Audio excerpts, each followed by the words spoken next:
So some of the common mistakes that happen in if you have a lower CGPA, so these things actually matter more than higher. The important document for applying for PhDs. First one is transcripts, bachelor's transcripts and master's transcripts. It should include course name, your CGPA, your university seal, and most of the universities actually accept unofficial transcripts before during the application, but you should submit your official transcript when you get the admission. Getting the transcripts are actually a little bit tricky and problematic because I got my master's transcripts from NIT Calicut so easily a big thanks to the administration of NIT Calicut.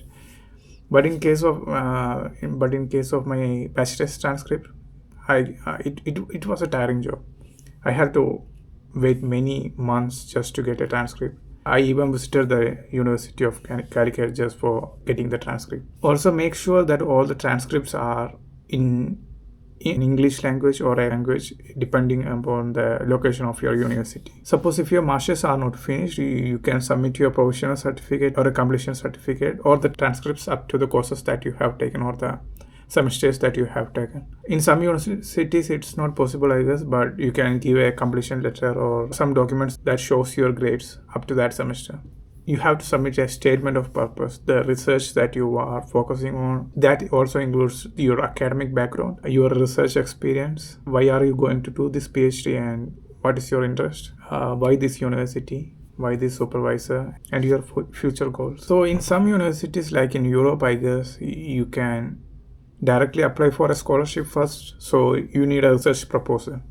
So if your research proposal is really good and some supervisor is actually willing to take you as your student, then there is a chance of getting funding and you will be getting PhD there. Fourth one is the academic CV. So the academic CV includes research projects, publications, if any, conferences, your skills and tools that you like. So what kind of skills that you have achieved in your academic period during the master's or bachelor's. So it might be like you have learned to use a glove box or you have learned to do some spectroscopic instruments. So all these skills matter. And the conferences that you have participated, the academic conferences that you have participated, and also teaching experience. This is also an important part because in many of the universities, they also make us to do teaching for the undergraduates, and you have to be a part of that. The CV should be understandable to everyone, and you should focus more on your research goals and your research skills or publications, if any. So these things actually matter more than what you are doing with the designs and stuff. So another thing is letter of recommendations. During the application time itself, they would ask you to submit 2 or 3 recommendation letters by asking the professor's mail ID. They will just directly send the letter of recommendations. So another important thing is the language proficiency in your university. So in Canada, you should need an English proficiency test, which is either IELTS academic or you should write the TOEFL. So in IELTS, I think in average you should score at least 6.5 or 7 for the PhD. That is a really necessary thing because you have to communicate with the professors and the students during the period of your PhD. Another important thing is that you should have a valid passport at least 1 or 2 years. So for almost all the PhDs are fully supported. So you will get funding either by teaching the students, like teaching assistantships, or by research assistantships directly from the professor, or by both. So you have to do the research as well as teaching the students. So this is the way you usually get funding for your PhD. Otherwise, if you don't get a funding, it's actually a very big problem for you because PhD is like 4 years, and if you are not sure within the 1 year you are not going to get any kind of funding, it's going to be a big problem. You have to fund yourself for the 4 years. So the next important thing is publication and research proof. So if you have publications and if you have done some research, it's actually the most impactful thing that is going to work for your PhD. The professors usually check whether you have any kind of skills or you have done any papers in the previous years.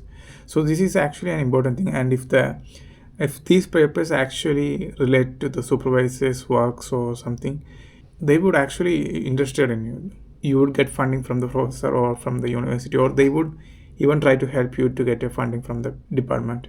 So these research works include research papers, preprints, conference posters, etc. Even one paper can significantly strengthen your application. So in some cases, I think they are asking for GRE. GRE is an exam that is particularly focused on a certain area. So some universities need to be paid, like you have to pay for the application fees, and some don't. Mostly in the European countries, I don't see any kind of application fees, but there are some, but I usually don't see that.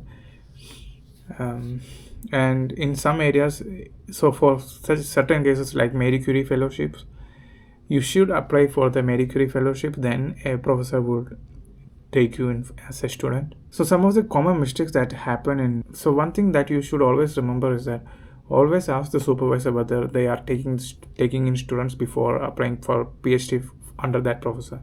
So before applying to the department, you should ask whether you are working for a particular professor and that professor is actually interested in you or not, or if he is actually taking in students that academic year or not. So that is an important thing before paying the application fees to the department. And that's how you can save a lot of money. So the departments also request special documents, so you should also check with that before applying for the PhD. So while applying for PhD, you might get frustrated a lot, but it's normal because that's how every PhD guy is going through. So as an international student, you have to make a lot of sacrifices. If one university rejected your application, it doesn't mean that you are not eligible for that PhD. It's because they don't have the funding, or the professor might not be ready to take in a student at that point of time. Keep on applying, so then you will be able to get a PhD somewhere. So keep on applying. So if you feel like you haven't done any kind of a good research during your masters, then try to get an internship in any universities in India. Do an internship in the field that you really like. This would actually improve your research skills and your CV, and try to get a publication as well. So one important thing is that never get upset while applying for PhDs and getting rejected. Rejections are actually a part of this, and you should not be worrying about that. You should be focusing more on your skills. If you're doing your master's, try getting a research paper. So that is actually a very important thing that will actually boost your CV and your career as well. So if you are really interested in a particular field, try to get a paper in that particular field. If you have a good research skill, academic background, and a good research paper, this is going to be an easy job. If you have a lower CGPA but has a good research skill, it might be a little bit tough, but you will get a PhD somewhere. But if you are really good at CGPA and your grades, everything, and you are poor at research, then even if you get a PhD, it might be a little bit problematic for you during the PhD time. If a professor is not replying to your mails, that particularly means that he doesn't want a new student during that academic year. So the one thing that your professor wants to talk back is when you have something that the professor wants, or like that. So suppose if you know cyclic voltammetry and the research group of the professor is badly in need of a cyclic voltammetry expert or any kind of an expert in a certain field, then you should highlight that in your mail. If he understands that you know cyclic voltammetry that he wants, then he will reply you back for sure, because everybody is in the urgency of getting something for their research. Always try to improve your research skills during your masters. If it's not improved during your masters, try doing some internships in some of the Indian universities and some of the best Indian universities, and try to do some research works.